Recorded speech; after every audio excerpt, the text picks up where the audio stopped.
Allez, salut à tous, bienvenue pour une nouvelle capsule motivationnelle où cette semaine je vais vous parler d'un article que j'aime beaucoup, qui est un article de synthèse qui est signé Michi, Van Stralen et West, qui est donc paru en 2011 dans la revue Implementation Science. Donc ça s'appelle La roue du changement comportemental et donc c'est un article qui va synthétiser tout ce qui existe pour produire en fait du changement de comportement. Donc c'est un métamodèle. Alors le voilà ce métamodèle. Donc je vous ai mis la définition qu'utilisent les auteurs pour parler des interventions de changement de comportement. Euh, Évidemment, ça va concerner l'adoption et l'utilisation optimale des services de santé et la promotion des comportements de santé. Donc, quand on parle d'optimalité, enfin d'optimum, c'est l'efficience, hein, c'est-à-dire combien vous allez consommer de ressources, combien ça va coûter, par exemple, pour produire un résultat pertinent. Et donc vous voyez qu'en gros, les auteurs utilisent trois strates, enfin trois niveaux. Vous avez un premier niveau qui est en vert, là, vous voyez la roue verte, qui concerne ce qui se passe intrinsèquement chez un individu, quasiment on pourrait dire physiologiquement parlant, en termes de matière de changement de comportement. Vous avez un disque rouge qui concerne les interventions, la fonction des interventions qu'on peut lui proposer. Donc ça peut pas, par exemple être les traitements ou l'aide qu'on peut apporter aux gens pour qu'ils changent de comportement. Et donc on va avoir une troisième strate qui est alors là carrément à l'échelle un peu plus sociétale et qui concerne les politiques qu'on peut appliquer pour assister le changement de comportement.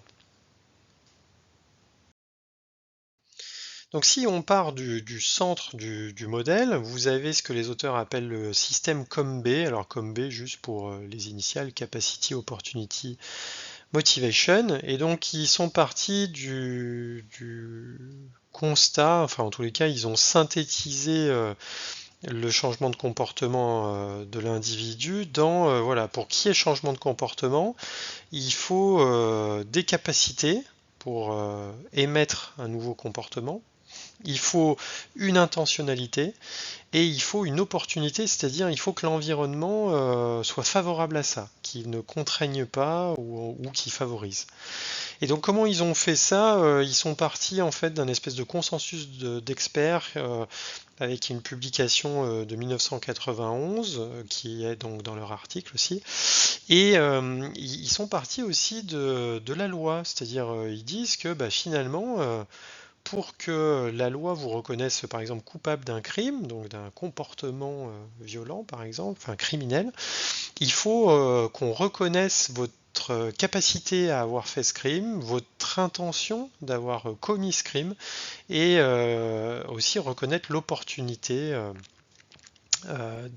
d'avoir commis cet acte. Donc c'est quelque chose qui est discutable, mais qui est plutôt intéressant d'avoir croisé comme ça le côté loi avec un consensus d'experts plutôt dans les sphères médico-sociales. Alors si on détaille ce système COMB pour y voir plus clair, donc la capacité, ils l'ont, vous voyez, stratifié ici en capacité physique et psychologique. C'est-à-dire qu'il faut, pour changer de comportement, pour émettre de nouveaux comportements, il faut avoir des connaissances et des compétences. Alors dans le papier, ils disent et, je ne sais pas si c'est et ou, ça serait une question à poser aux auteurs. Eux, ils utilisent et, donc on va rester là-dessus. C'est-à-dire que la capacité concerne à la fois des capacités physiques et psychologiques. L'opportunité, qui est donc en lien avec ce qui se passe dans les facteurs externes à l'individu, c'est-à-dire son environnement, là vous avez une nature physique de l'environnement, on pourrait dire presque l'environnement proximal et distal, hein, il y a des sociologues qui utilisent ça, et vous avez des notions plus sociologiques comme la notion par exemple culturelle, qui est aussi nécessaire comme un terreau en fait pour le changement. Et puis troisième point, ce que les auteurs appellent la motivation, c'est-à-dire l'ensemble des processus cérébraux qui vont stimuler et orienter les comportements. Et là-dedans, c'est intéressant, on retrouve des composantes évidemment conscientes, mais aussi inconscientes, c'est-à-dire automatiques. Et c'est un peu la force de ce métamodèle, c'est qu'il est très inclusif par rapport à d'autres modèles qui sont utilisés en santé publique, où on ne sait pas très bien où mettre des choses qui sont plus automatisées. Quand on parle par exemple des nudges, des nudges, pour ceux qui connaissent. Donc ça, c'est plutôt quelque chose d'intéressant dans le modèle. Si on passe maintenant au côté intervention, donc vous avez plein d'interventions qui existent, des centaines et des centaines, et donc les auteurs ont proposé de dire quels sont les points communs à ces interventions qui visent des changements de comportement. Vous avez le fait d'éduquer, c'est-à-dire augmenter les connaissances ou la compréhension des gens. Par exemple, ça serait donner de l'information sur l'alimentation pour mieux manger. Vous avez la persuasion, hein, qui est un grand classique, c'est-à-dire utiliser la rhétorique ou la communication pour induire des ressentis positifs ou négatifs ou pour stimuler une action. Donc ça serait par exemple l'utilisation d'images ou de métaphores pour stimuler de l'activité physique, pourquoi pas.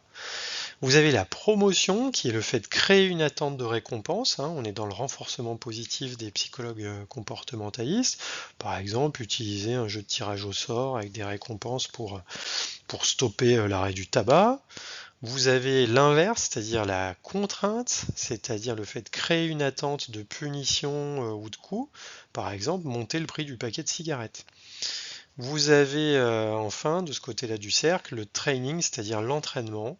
Par exemple, offrir des stages de conduite à des conducteurs dans le cadre de la sécurité routière. Donc c'est fait pour transmettre là des compétences, c'est-à-dire des habiletés, par exemple, techniques.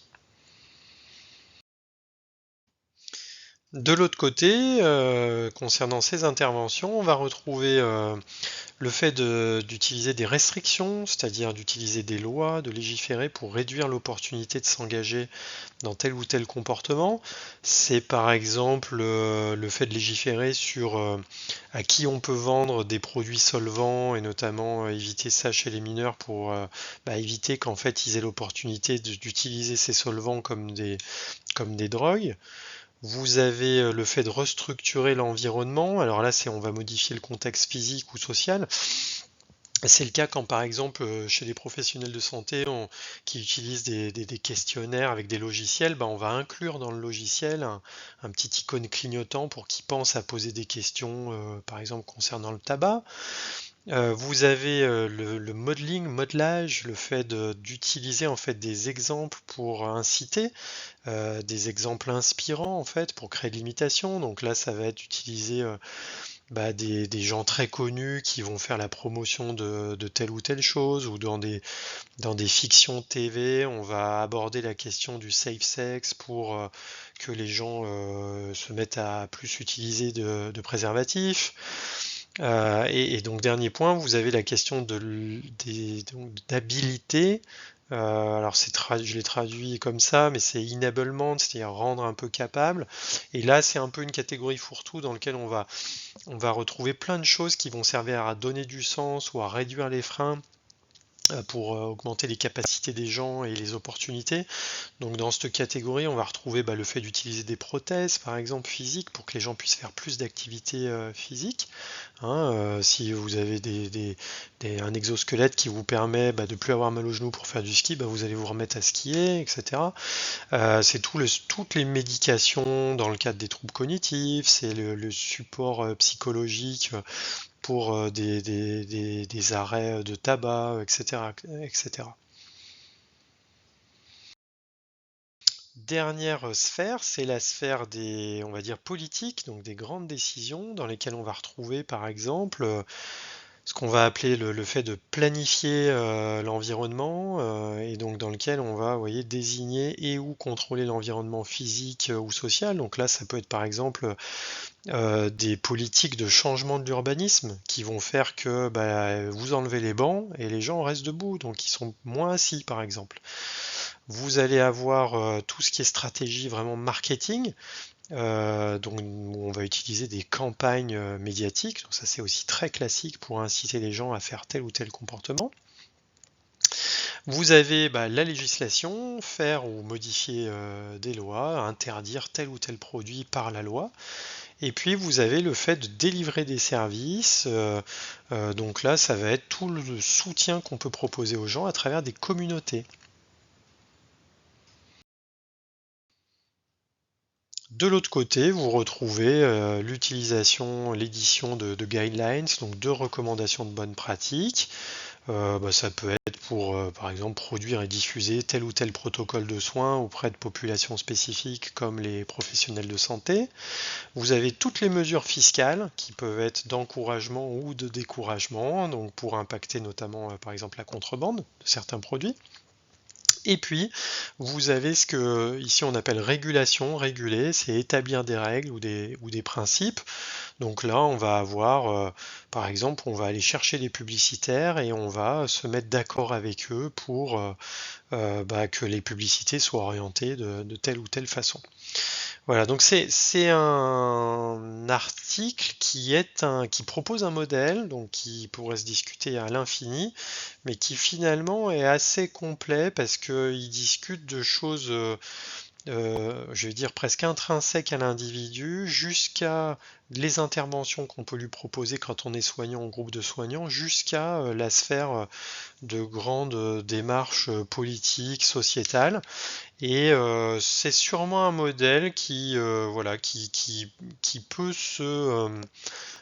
qui est peut-être un peu lourd, mais qui en tous les cas peut aider en fait à réfléchir en fait nos interventions et à ce qui est important en fait à extraire en fait pour les praticiens comme pour les communautés. Donc je vous invite à aller lire cet article et puis donc on va vous souhaiter une belle lecture et à en discuter comme d'habitude sur la rubrique commentaires du site. Et voilà, je vous souhaite donc belle lecture et à très bientôt pour une nouvelle capsule motivationnelle.